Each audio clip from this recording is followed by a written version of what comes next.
राष्ट्रपति Vladimir Putin 30 घंटे के अपने भारत दौरे पर दिल्ली पहुंच चुके हैं। एयरपोर्ट पर प्रधानमंत्री नरेंद्र मोदी खुद पहुंचे, उनका स्वागत किया और दोनों ने पूरे गर्मजोशी के साथ गले मिलकर एक दूसरे का अभिवादन किया, जो ये बताता है कि मोदी पुतिन की यारी कितनी मजबूत है। सबसे पहले आप ये रिपोर्ट देखिए, फिर खबर तो समझिए।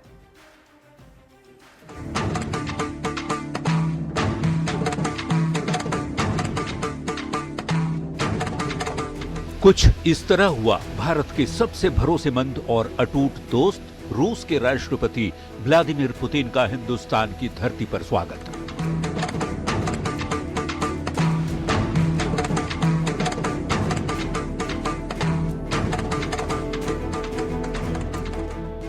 मॉस्को से दोस्त आया तो खुद दोस्त स्वागत करने के लिए पहुंचा। प्रधानमंत्री नरेंद्र मोदी ने दिल्ली के पालम एयरपोर्ट पर व्लादिमीर पुतिन का बेहद गर्मजोशी से स्वागत किया।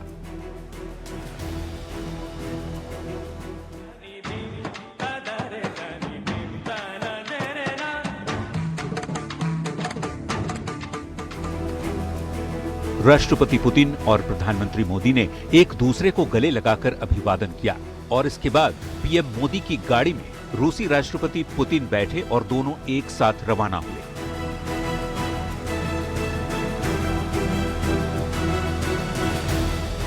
दिल्ली में पुतिन का ग्रैंड वेलकम हुआ और इस स्वागत की तस्वीरें पूरी दुनिया ने देखी।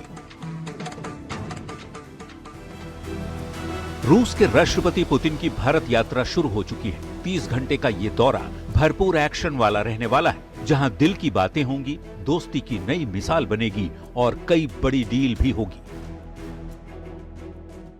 Our Prime Minister Shri Narendra Modi had captured the very soul of our relationship with Russia when he said, on hearing the word Russia, the first word that comes to the mind of every Indian is India's Sukh Dukh ka Sathi. I think this is an important visit. I think for our country, there is no doubt that there are very important bilateral relationships to be maintained. Putin मेहमान हैं और भारत मेजबान, लेकिन विपक्ष अब भी परेशान है। पुतिन के भारत दौरे के ऐतिहासिक मौके पर भी विपक्ष ने सियासत शुरू कर दी है। हालांकि लोगों की नजर सियासत पर नहीं, बल्कि इस अटूट दोस्ती की गर्मजोशी पर टिक गई है। Bureau report, news 18। और आइए अब खबर को समझ लेते हैं। देखिए, पुतिन का भारत दौरा इतना अहम क्यों है, इसे हम आपको समझाते हैं, क्योंकि 2 दिवसीय दौरे पर भारत आए हुए हैं राष्ट्रपति पुतिन। 30 घंटे के लिए भारत दौरे पर हैं रूसी राष्ट्रपति व्लादिमीर पुतिन।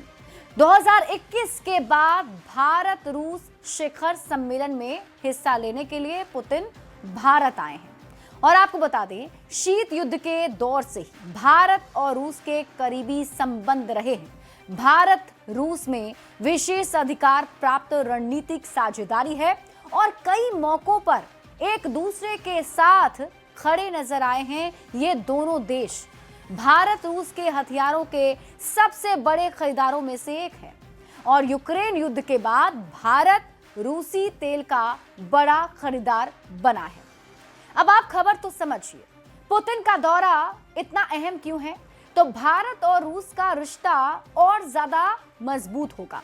द्विपक्षीय संबंधों की समीक्षा का दोनों नेताओं को मौका मिलेगा। परमाणु ऊर्जा, तकनीक और कारोबार के क्षेत्र में भी दोनों देशों के बीच बातचीत होगी। रक्षा समझौते पर भी बात आगे बढ़ सकती है और ज्यादा S-400 सिस्टम की खरीद पर भी बात हो सकती है। सुखोई 57 लड़ाकू विमानों को लेकर भी बात दोनों देशों के बीच आगे बढ़ सकती है। ऊर्जा क्षेत्र में सहयोग पर भी वार्ता हो सकती है और यही वजह है कि ये 2 दिनों का दौरा काफी ज्यादा महत्वपूर्ण माना जा रहा है। बढ़ते आगे और बात अगली खबर की करेंगे। एक और रूसी राष्ट्रपति व्लादिमीर पुतिन भारत आए हैं तो दूसरी ओर बिहार विधानसभा में नेता प्रतिपक्ष तेजस्वी यादव के विदेश जाने की खबर है, वो भी तब जबकि विधानसभा का शीतकालीन सत्र चल रहा है। राज्यपाल के अभिभाषण पर हुई चर्चा के दौरान भी तेजस्वी यादव के सदन से गैर हाजिर रहने पर एनडीए नेताओं ने लगातार दूसरे दिन निशाना साधा, जिस पर पलटवार करते हुए आरजेडी नेताओं ने कहा कि तेजस्वी भले नहीं हो, महागठबंधन का एक एक विधायक मजबूती से सरकार के खिलाफ आवाज उठाएगा। सबसे पहले आपको रिपोर्ट दिखाते हैं, फिर खबर समझाएंगे। 18वीं विधानसभा का पहला सत्र चल रहा है। सत्र के तीसरे दिन यानी बुधवार को राज्यपाल का अभिभाषण हुआ। तेजस्वी यादव सदन में मौजूद नहीं रहे। सत्र के चौथे दिन यानी गुरुवार को राज्यपाल के अभिभाषण पर चर्चा हुई। तेजस्वी यादव ने चौथे दिन भी चर्चा में हिस्सा नहीं लिया, जिस पर एनडीए के नेताओं ने निशाना साधा है। वो गंभीर नहीं है, न कभी गंभीर थे, न गंभीर हैं, न कभी गंभीर रहेंगे। जेडीयू के श्याम रजक ने सदन की कार्यवाही से तेजस्वी की अनुपस्थिति पर चिंता जताई, तो बीजेपी सांसद गोपाल जी ठाकुर कहते हैं कि आज तक ऐसा नहीं हुआ कि नेता प्रतिपक्ष महामहिम के अभिभाषण के वक्त ना हो। जो नेता प्रतिपक्ष महामहिम के भाषण वक्त न हो, ये पहली घटना है और बिहार के लिए और राजनीतिक पार्टी के लिए ये दुर्भाग्यपूर्ण है। जेडीयू के श्रवण कुमार ने कहा, नेता प्रतिपक्ष चुनाव नतीजों से हताश हैं, इसलिए सदन नहीं आ रहे। उन पर भरोसा बिहार की जनता ने नहीं किया तो थोड़ा निराश हैं। तो जेडीयू सांसद रामप्रीत मंडल का कहना है कि उन्हें जनता से कोई मतलब नहीं। अभी ये मैच्योर है, ये दिल्ली में भ्रमण कर रहे हैं, उनको जनता से कोई मतलब नहीं है। तेजस्वी यादव के सदन की कार्यवाही से गैर हाजिर रहने पर एनडीए की ओर से किए जा रहे वार पर आरजेडी नेता रणविजय साहू ने पलटवार किया। रणविजय ने कहा, नेता प्रतिपक्ष भले ना हो, पर उनका एक एक सिपाही मजबूती से सदन में खड़ा है। नहीं, निश्चित रूप से माननीय नेता प्रतिपक्ष किसी जरूरी काम से बाहर हैं, लेकिन उनका एक एक कार्यकर्ता, एक एक सिपाही सदन के अंदर है और सरकार को जवाब देने के लिए काफी है। 18वीं विधानसभा का पहला सत्र महज 5 दिनों का है। शुक्रवार को सत्र समाप्त भी हो रहा है, लेकिन इतने छोटे सत्र में भी ज्यादातर दिनों तक नेता प्रतिपक्ष गैर हाजिर रहे, जिसे लेकर बिहार की सियासत में वार पलटवार तेज है। वैसे खबर है कि तेजस्वी यादव परिवार के साथ विदेश घूमने गए हैं। Bureau report, news 18। और अब आप खबर तो समझिए, तेजस्वी यादव की अनुपस्थिति पर सत्ता पक्ष आखिर सवाल क्यों कर रहा है, ये हम आपको समझाते हैं। इस सवाल को समझने के लिए आपको बिहार विधानसभा से जुड़ी कुछ जानकारी जाननी पड़ेगी।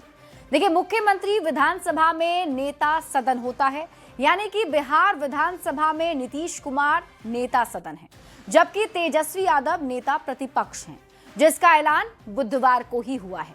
लेकिन बुधवार को राज्यपाल के अभिभाषण के दौरान भी तेजस्वी यादव मौजूद नहीं थे, और फिर गुरुवार को जब अभिभाषण पर चर्चा हो रही थी, तब भी तेजस्वी यादव सदन में नहीं थे।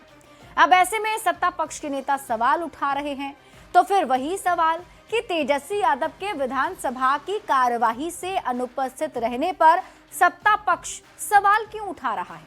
तो इसे समझने के लिए आपको नेता प्रतिपक्ष के पद को समझना जरूरी है।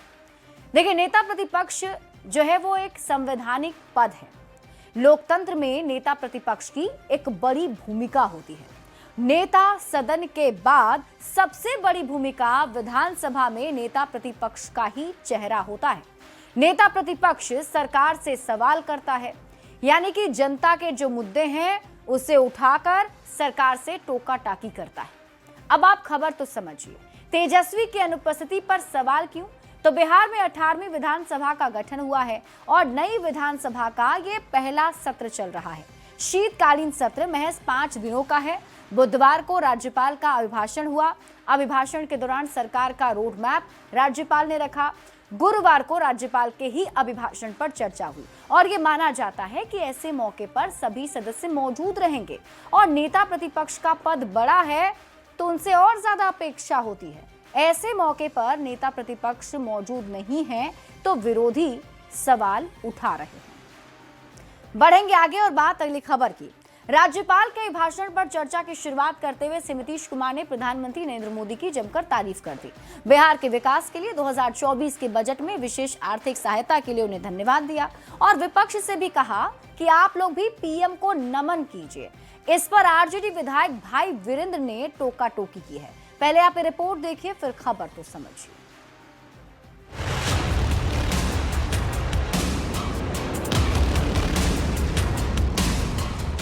गुरुवार को बिहार विधानमंडल में राज्यपाल के अभिभाषण पर चर्चा हुई। चर्चा की शुरुआत करते हुए सीएम नीतीश कुमार ने विकास कार्यों में केंद्र सरकार के सहयोग का जिक्र किया। बिहार के विकास के लिए 2024 के बजट में विशेष आर्थिक सहायता के लिए प्रधानमंत्री को धन्यवाद भी दिया। जो काम हुआ है तो आपको भी याद रखिए, समझ गए ना? तो इन्हीं शब्दों के साथ बाकी सब कर रहे हैं ना, तो हाथ उठा के बताइए, बहुत बहुत बधाई। हाथ दीजिए आप लोग। बिहार के विकास में सहयोग के लिए सीएम ने सदन में सभी लोगों से हाथ उठाकर प्रधानमंत्री को नमन करने को कहा। सत्ता पक्ष के विधायकों ने तो हाथ उठाकर अभिवादन किया, लेकिन विपक्ष के लोग शांत बैठे रहे। तब सीएम ने विपक्षी विधायकों से भी ये कहते हुए हाथ उठाने को कहा कि बिहार के विकास से तो सबको फायदा है। आप लोग काहे नहीं करते है? आप लोग भी कहिए, सबके लिए काम कर रहे हो सब तरह से। लेकिन पीएम की तारीफ पर आरजेडी विधायक भाई वीरेंद्र ने टोका टोकी शुरू कर दी। लेकिन जितना काम किया है तो आप काहे नहीं करेंगे? आपको कौन चीज बना था? तो इतना जो काम हुआ है तो आपको भी याद रखिए। पीएम को नमन करने के लिए सीएम नीतीश के कहने पर सियासत तेज है। विशेष पैकेज नहीं मिला। पटना यूनिवर्सिटी को सेंट्रल यूनिवर्सिटी का दर्जा मांगा था आदरणीय मुख्यमंत्री जी ने हाथ जोड़कर, वो तक नहीं मिला, तो फिर किस बात का ताली? विपक्ष के नेता निशाना साध रहे हैं। जो समाज में आम चर्चा है वो ये है कि कोई क्लू, कोई सबूत मोदी जी के हाथ ऐसा लग गया है जिससे नीतीश कुमार जी इतने मजबूर हो गए हैं कि वो अब मोदी जी को ईश्वर मानने को तैयार है। तो सत्ता पक्ष के नेता इसके लिए नीतीश कुमार की तारीफ कर रहे हैं। निराशा होती है बिहार के विपक्ष के लिए, जिनको काम तो करना नहीं है पर कृतज्ञता भी जाहिर नहीं करते हैं मोदी जी के प्रति। अब विपक्ष जो भी कहे, पीएम मोदी की तारीफ कर सीएम नीतीश ने बता दिया कि इस बार की दोस्ती बहुत मजबूत है। न्यूज 18 के लिए पटना से आनंद अमृतराज, रवि एस नारायण और विनीता मिश्रा के साथ ब्यूरो रिपोर्ट। और अब आप खबर तो समझिए, सीएम नीतीश ने पीएम मोदी को नमन क्यों किया, ये हम आपको समझाते हैं। क्योंकि आज सदन में जब सीएम नीतीश कुमार अपने संबोधन की शुरुआत कर रहे थे तो उन्होंने प्रधानमंत्री नरेंद्र मोदी को नमन करने के लिए सभी सदस्यों को कहा। देखिए, बिहार में एनडीए की सरकार है तो केंद्र में भी एनडीए की ही सरकार है और बिहार के मुखिया सीएम नीतीश कुमार हैं तो उधर देश के प्रधानमंत्री नरेंद्र मोदी हैं। अब आप खबर तो समझिए, बिहार के विकास की जिम्मेदारी नीतीश कुमार पर है, उन पर है। वो बिहार के मुखिया हैं तो बिहार को आगे बढ़ाने की जिम्मेदारी उन पर है।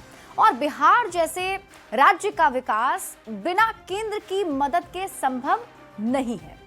सीएम नीतीश कुमार इसीलिए बिहार में डबल इंजन की सरकार की तारीफ कर रहे हैं। बिहार में डबल इंजन की सरकार है और दोनों ही सरकारें बिहार के विकास में लगी हुई हैं। केंद्रीय बजट में बिहार को आर्थिक सहायता मिली जिसमें सड़क, उद्योग, स्वास्थ्य, पर्यटन, बाढ़ नियंत्रण के लिए केंद्र से बड़ी राशि मिली। केंद्र के सहयोग के लिए ही सीएम नीतीश कुमार ने पीएम मोदी को धन्यवाद दिया और वहां पर मौजूद सदन के लोगों से भी कहा कि आप भी उन्हें इसके लिए नमन कीजिए, धन्यवाद दीजिए। बढ़ते हैं आगे और बात अगली खबर की करेंगे।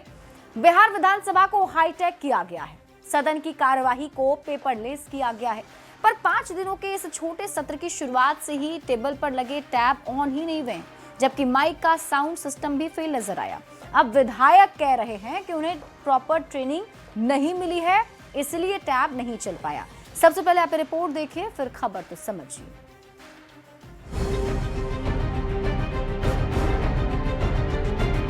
मैं सदन को यह औपचारिक सूचना देना चाहता हूं। 18वीं बिहार विधानसभा का बेहद हाईटेक नजारा। नए विधायकों के स्वागत के लिए सेंसर वाले माइक से लेकर विधायकों की सीट के आगे टैबलेट तक लगाए गए। नेशनल ई विधानसभा ऐप के प्रोजेक्ट के तहत असेंबली को हाईटेक स्वरूप दिया गया, पर नई विधानसभा के लिए चुनकर आए विधायकों के लिए जो हाईटेक व्यवस्था की गई वो सदन में फेल नजर आया। न टैबलेट ऑन हो पाया, न ही टेबल पर लगी माइक। बुधवार को राज्यपाल आरिफ मोहम्मद खान अभिभाषण देने पहुंचे तो माइक सिस्टम फेल हो गया। वैसे जिन टैबलेट की बड़ी चर्चा है और जिस पेपरलेस सिस्टम की बात हो रही है, जानकारी के मुताबिक वो टैब पिछले 3 दिन से ऑन ही नहीं हुए। विधानसभा की पूरी कार्यवाही पहले की तरह कागजी हुई।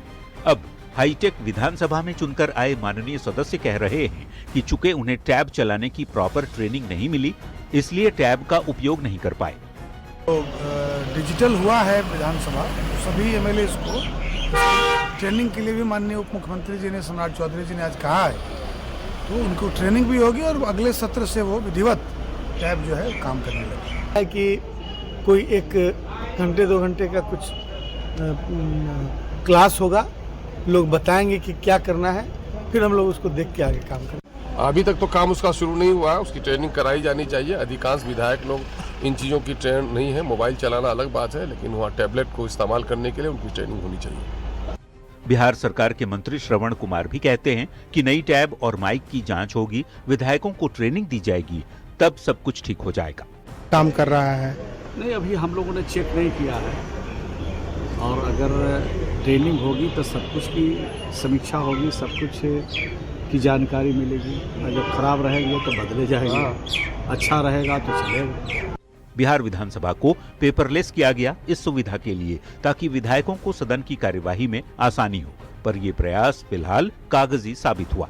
उम्मीद है सरकार जल्द विधायकों को ट्रेनिंग देकर सदन की डिजिटल बाधा को दूर करेगी। न्यूज 18 के लिए पटना से रवि एस नारायण, आनंद अमृतराज और शैलेंद्र कुमार की रिपोर्ट। सदन में फेल हुए हाईटेक सिस्टम की अब पूरी कहानी आप समझिए। देखिए, बिहार विधानसभा को हाईटेक किया जा रहा है। सदन की कार्यवाही जो है उसे अब पेपरलेस किया जा रहा है, मतलब उसमें अब पेपर का इस्तेमाल नहीं होगा, बिल्कुल डिजिटल होगा। पेपरलेस असेंबली बनाने के लिए हर टेबल पर एक टैब लगा दिया गया है। सदन को हाईटेक बनाने के लिए 13 करोड़ का माइक सिस्टम लगाया गया है। सदन की कार्यवाही के दौरान माइक सिस्टम लेकिन फेल नजर आया। टैब लगा हुआ है, लेकिन कई विधायक हैं जो टैब चलाना जानते ही नहीं हैं। विधायकों के लिए लगे टैब ऑन नहीं हुए। विधायक भी अब ये चाहते हैं कि उन्हें ट्रेनिंग दी जाए इसके लिए, ताकि वो टैब चला सके और फिर जो कार्रवाई है वो आसानी से सुचारू रूप से चल सके। बढ़ेंगे आगे और बात अगली खबर की। झारखंड में मचे सियासी हलचल के बीच पिछले 2 दिनों से मीडिया से दूरी बनाकर रखे सीएम हेमंत सोरेन का एक पहला पोस्ट सामने आया, जिसे मुख्यमंत्री ने पहेली के अंदाज में लिखा, जिसे लेकर बयानबाजी तेज हो गई है। बीजेपी हमलावर है तो कांग्रेस इसे विकास के लिए सीएम का एक संदेश बता रही है। सबसे पहले आपको रिपोर्ट दिखाते हैं, फिर खबर समझाएंगे।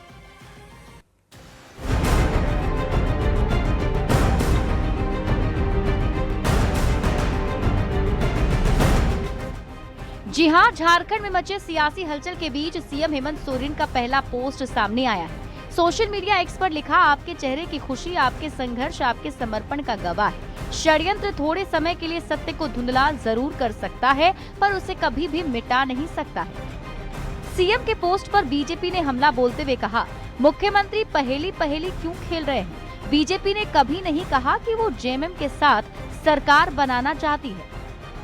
देखिए, माननीय मुख्यमंत्री जी किसके साथ पहेली पहेली खेल रहे, ये समझ से परे है। ना तो भाजपा ने कभी कहा कि उनके साथ सरकार बनाना चाहती है, फिर नेक इरादे और षड्यंत्र वाली ये जो बातें कह रहे हैं, ये तो किसी से समझ में नहीं आता ना तो। और अब आप झारखंड की सियासी पहेली को समझिए। झारखंड में आजकल कई तरह की कयासबाजी तेज हो गई है। मीडिया रिपोर्ट्स में हेमंत सोरेन के बीजेपी के संपर्क में होने की बात है। कुछ दिनों तक दिल्ली में हेमंत सोरेन थे। पीएम से हेमंत सोरेन और कल्पना सोरेन की मुलाकात भी हुई थी। दिल्ली से हेमंत सोरेन वापस लौट आए हैं रांची, लेकिन मीडिया से कोई बात नहीं की। 2 दिन बाद हेमंत सोरेन ने सोशल मीडिया पर एक पोस्ट किया और इस पोस्ट में भी सीएम हेमंत सोरेन ने कहा है कि आपके चेहरे की खुशी, आपके संघर्ष, आपके समर्पण का गवाह है। षड्यंत्र थोड़े समय के लिए सत्य को धुंधला जरूर कर सकता है, पर उसे कभी भी मिटा नहीं सकता है। अब झारखंड की सियासी पहेली को आप समझिए। हेमंत सोरेन के पोस्ट से कुछ भी स्पष्ट नहीं। नेता अपने अपने तरीके से इस पोस्ट के मायने निकाल रहे हैं। कांग्रेस की तरफ से कहा जा रहा है कि ये सीएम का विकास नहीं रुकने देने का संदेश है, तो बीजेपी की तरफ से पलटवार किया जा रहा है। और इसी के साथ इस बुलेटिन में अभी के लिए बस इतना ही। आप देखते रहिए न्यूज़ 18 बिहार झारखंड।